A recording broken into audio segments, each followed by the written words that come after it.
Bonjour, Daniel Quimper, facilitateur du tourmalène.net, bulletin du 1er août 2013. Nous sommes le 1er août 2013, bulletin tout en contestation, comme vous le verrez rapidement. Je vous fais la lecture.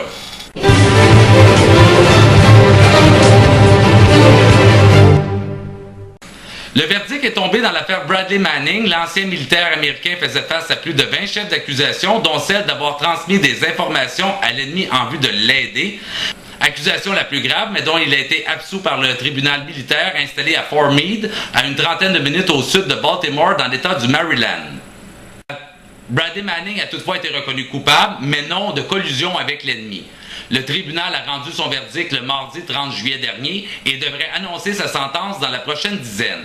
Âgé de 25 ans, M. Bradley Manning est détenu depuis juin 2010 comme suite à une enquête criminelle de l'armée américaine qu'il a identifiée comme à la source des fuites qui ont mené à la diffusion d'extraits vidéo édités par Wikileaks et intitulés Collateral Murder et Afghan War Diary, qui font mal paraître l'armée américaine et l'éthique qu'elle déploie sur les théâtres d'opération où elle réalise ses missions ou ses interventions. Julian Assange, le fondateur derrière les câbles Wikileaks, un site de lanceurs d'alerte, whistleblower ou watchdog en anglais, a réagi au verdict en soulignant que les fuites qu'on prête à Bradley Manning ont exposé des crimes de guerre, des révolutions et des réformes démocratiques orchestrées. Il est, dit Assange, en parlant de Bradley Manning, un dénonciateur par excellence. Son énoncé remet également en question l'intégrité de l'administration de Barack Obama qui, dit-il encore, a initié plus de procédures contre les donneurs d'alerte et les éditeurs que toutes les autres présidences combinées. Il accuse également le procès d'avoir été partial en permettant aux avocats de la poursuite criminelle de changer significativement les chefs d'accusation portés contre Bradley Manning après que les avocats de la défense, mais ceux de la poursuite également, eurent terminé leurs plaidoyers respectifs. Hier, mercredi 31 juillet 2013, le site écran.fr titrait « C'est l'avenir de l'investigation journalistique qui est compromis » en regard du verdict de culpabilité rendu à l'endroit de Bradley Manning. L'article cite Geneviève Garrigos, présidente d'Amnesty International France, qui estime que depuis le 11 septembre 2001, les États-Unis ont utilisé la notion de secret d'État pour protéger et dissimuler les violations graves commises dans le cadre de la guerre contre le terrorisme.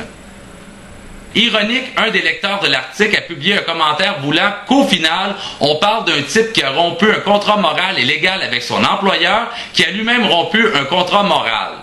Malgré qu'il soit disculpé des accusations de collision avec l'ennemi, Bradley Manning risque tout de même plus de 135 ans de prison. Plus tôt aujourd'hui, le jeudi 1er août 2013, le premier témoin entendu par la cour martiale en vue de fixer la sentence du jeune homme, le brigadier général à la retraite Robert Carr, a admis qu'aucun exemple ne permet d'établir que les fuites qu'aurait provoqué Bradley Manning n'ont mis en danger la vie de qui que ce soit. On souhaite bonne chance évidemment à M. Bradley Manning qui, je le rappelle, est âgé de 25 ans.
Nun kommt sie statt meiner ins Gefängnis. Ich begreife noch jetzt nicht, wie die Ereignisse eigentlich sind. Autre nouvelle concernant les câbles Wikileaks, celle de l'octroi d'un droit d'asile temporaire accordé par la Russie à Edward Snowden, ancien employé de la NSA, National Security Agency américaine, l'équivalent du Service canadien du renseignement de sécurité, le SCRS, le service de contre-espionnage canadien. M. Edward Snowden est accusé d'avoir orchestré les fuites qui sont à l'origine de différents articles publiés par le Guardian britannique dans lesquels la NSA est dite utiliser régulièrement les dérogations que permet le Patriot Act américain pour obtenir des renseignements personnels, en outre des données sur les appels téléphoniques de citoyens et de citoyennes. Le droit d'asile temporaire accordé par la Russie permet à l'Américain, âgé de 30 ans, d'être à l'abri des tribunaux pour la prochaine année. Il semble évident que le jeune homme cherchera maintenant à obtenir un asile plus permanent, peut-être en Amérique du Sud comme Julian Assange. Toujours en Russie, les membres de la formation musicale Pussy Riot, emprisonnés depuis 1 an pour hooliganisme visant à provoquer et inciter la haine religieuse, ont échoué dans leur tentative d'obtenir la liberté avant la fin de leur sentence.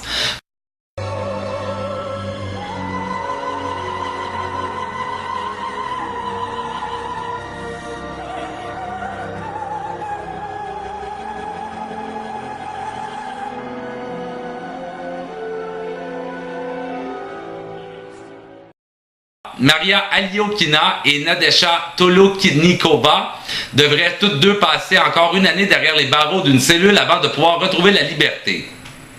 Madame Nadesha Toloknikova a déclaré que la Russie se trouvait encore une fois dans des circonstances où la résistance, incluant en particulier la résistance esthétique, était devenue la seule option morale et le seul devoir civique.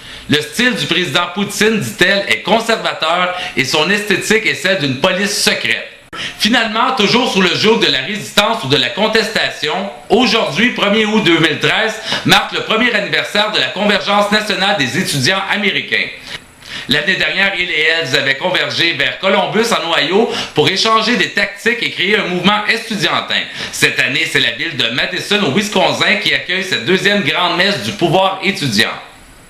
Le Capitole du Wisconsin, situé à Madison, fait la nouvelle depuis 2 semaines pour les opérations policières qui sont menées dans ses environs afin d'expulser des chanteurs publics qui se réunissent presque chaque jour sur les lieux et qui disent exercer leur liberté d'expression en chantant publiquement. Plus de 120 contraventions auraient été distribuées depuis le 24 juillet, selon le site channel2000.com. J'espère que ce bulletin vous aura été agréable. Je vous quitte en vous remerciant de votre intérêt et en vous invitant à écouter la capsule Aujourd'hui-Demain qui suit. Il s'agit de la première capsule de cette série destinée à sensibiliser, favoriser le militantisme et intéresser la concitoyenneté et les politiques à l'avenir de la bibliothèque publique. Cette capsule est bien cachée à la toute fin de ce bulletin, vous serez donc les tout premiers à la visionner. Allez, à plus. Merci d'être là.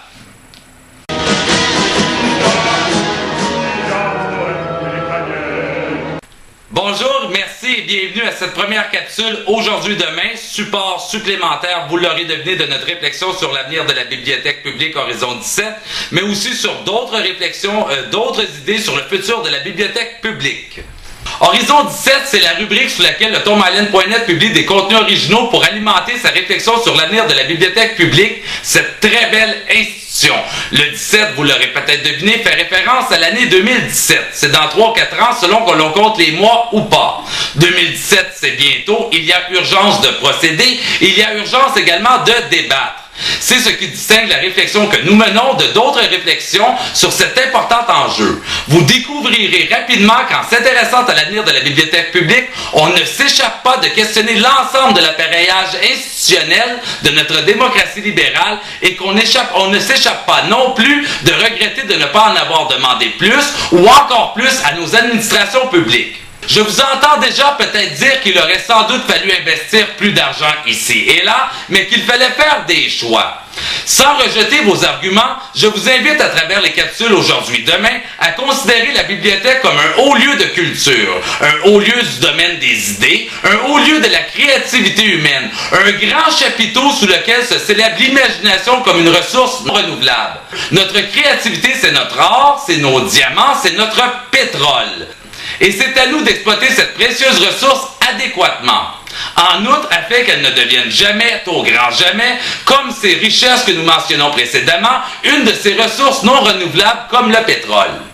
Car c'est possible lorsqu'on tire tout et rien vers la ligne finale et qu'on orchestre tout en fonction du rapport coût et bénéfice, que notre culture s'appauvrisse et que seules les idées rentables puissent tour à tour se réaliser suivant la même recette, ici salée, ici sucrée, ce qui correspond en tout point et effectivement, vous l'aurez deviné encore une fois, à la raréfaction de l'imagination. Cette raréfaction entraînerait peut-être une hausse des salaires associés au métier de la créativité, ce qui ferait sans doute également le bonheur des auteurs, des artistes et des artisans qui travaillent en première ligne de la chaîne de la créativité. Toutefois, lorsqu'on considère la bibliothèque publique et son avenir, il semble impensable d'inscrire son programme dans un tel régime de logique.